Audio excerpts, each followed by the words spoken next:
नमस्कार, आप देख रहे हैं हिंदुस्तान न्यूज। आनंद सक्सेना के साथ खबर कटनी से। राज्यपाल मंगू भाई पटेल गुरुवार को जिले के ढीमरखेड़ा तहसील के पीएम जनमन ग्राम कोठी पहुंचे। यहां राज्यपाल ने पीएम जनमन आवासों को देखा और बैगा समुदाय के ग्रामीणों से संवाद किया। संवाद कार्यक्रम में राज्यपाल मंगू भाई पटेल ने कहा कि केंद्र और प्रदेश सरकार पीएम जनमन योजना के तहत बैगा, सहरिया एवं भारिया विशेष पिछड़ी जनजाति बसाहटों में पक्का आवास, सड़क, बिजली, पानी, स्वास्थ्य, स्कूल और आंगनबाड़ी केंद्र जैसी 11 मूलभूत सुविधाएं उपलब्ध करा रही है।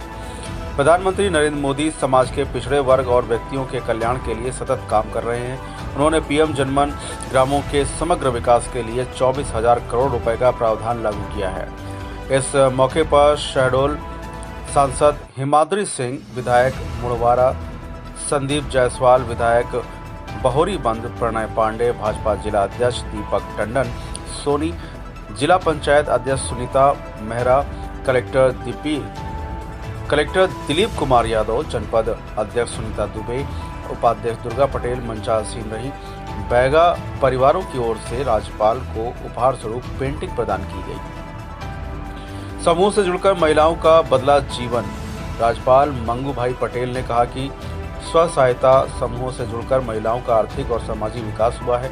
महिलाओं का आत्मविश्वास बढ़ रहा है, वह स्वयं का रोजगार शुरू कर रही हैं और आर्थिक रूप से आत्मनिर्भर बन रही हैं। परिवार में भी उनका मान सम्मान बढ़ा है। संवाद कार्यक्रम के दौरान आजीविका मिशन के मुर्गी पालन समूह की दीदी राजकुमारी ने बताया कि उन्हें स्व सहायता समूह से जुड़ने के बाद करीब 8,000 रुपए प्रति माह की अतिरिक्त आमदनी हो जाती है और पति खेती किसानी का काम करते हैं, जिससे उनके अच्छे से जीविकोपार्जन चल जाता है। राज्यपाल इस बात से अत्यंत प्रसन्न हुए। पढ़ाई के बिना प्रगति नहीं होती। राज्यपाल मंगू भाई पटेल ने बैगा परिवारों को अपने बच्चों को अनिवार्य रूप से शिक्षित करने के लिए प्रेरित करते हुए कहा कि कोई भी व्यक्ति शिक्षित होकर ही समाज में आगे बढ़ सकता है। घर के बेटा बेटी पढ़ेंगे तो आगे बढ़ेंगे और उन्नति भी करेंगे। उन्होंने कहा कि अब पैसों की कमी शिक्षा की राह में बाधा नहीं है। सरकार बेटियों के जन्म से लेकर विदेश में पढ़ाई कराने तक का काम कर रही है। बच्चों को आंगनबाड़ी जरूर भेजना चाहिए। छात्र छात्राओं की शिक्षा के लिए राज्य एवं केंद्र सरकार अनेक योजनाएं संचालित कर रही है, जिनका लाभ लेकर कोई भी व्यक्ति बेहतर शिक्षा प्राप्त कर सकता है। उन्होंने अधिकारियों से कहा कि वे यह सुनिश्चित करें कि सभी पात्रों को शासकीय योजनाओं का लाभ मिले। पीएम जनमन योजना के हितग्राहियों का गृह प्रवेश। राज्यपाल मंगू भाई पटेल ने जनमन ग्राम कोठी में बैगा हितग्राहियों के साथ संवाद कार्यक्रम के पहले प्रधानमंत्री जनमन आवास योजना की हितग्राही चंदाबाई बैगा, भल्लू बैगा और सोनी बैगा को प्रधानमंत्री आवास योजना से बने पक्के आवास में विधि विधान और पूजा अनुष्ठान के साथ गृह प्रवेश कराया।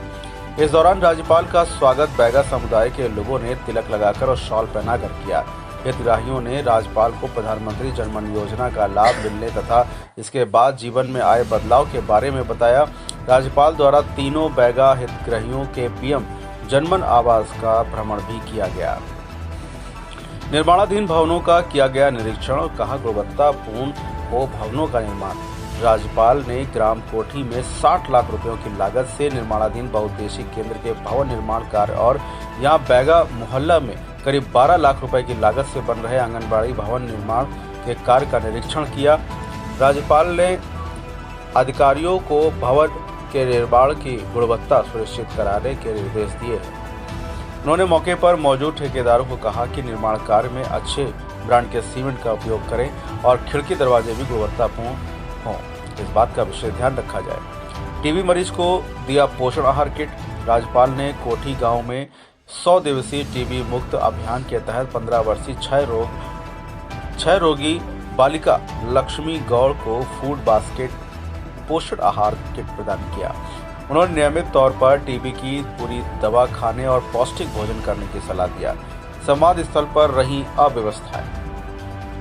कोठी में जहां राज्यपाल मंगू भाई पटेल ग्रामीणों से संवाद कर रहे, वहां अव्यवस्थाएं हावी रहीं। संवाद स्थल पर ग्रामीणों के बैठने की उचित व्यवस्था नहीं थी। पंडाल भी बहुत छोटा था, जिससे लोग कड़ी धूप में यहां खड़े होकर राज्यपाल को सुन रहे थे। जनप्रतिनिधियों और नेताओं को भी कुर्सी के लिए जद्दोजहद करनी पड़ी। अधिकारियों और मीडिया कर्मियों की भी बैठक की व्यवस्था नहीं थी। पंडाल में गर्मी अधिक थी, लेकिन अधिकारियों ने गर्मी से बचने की कोई व्यवस्था नहीं किया गया। ग्रामीणों को पीने के पानी के लिए भी परेशान होना पड़ा। फिलहाल आप सुरक्षित रहिए, जुड़े रहिए आर हिंदुस्तान से। नमस्कार।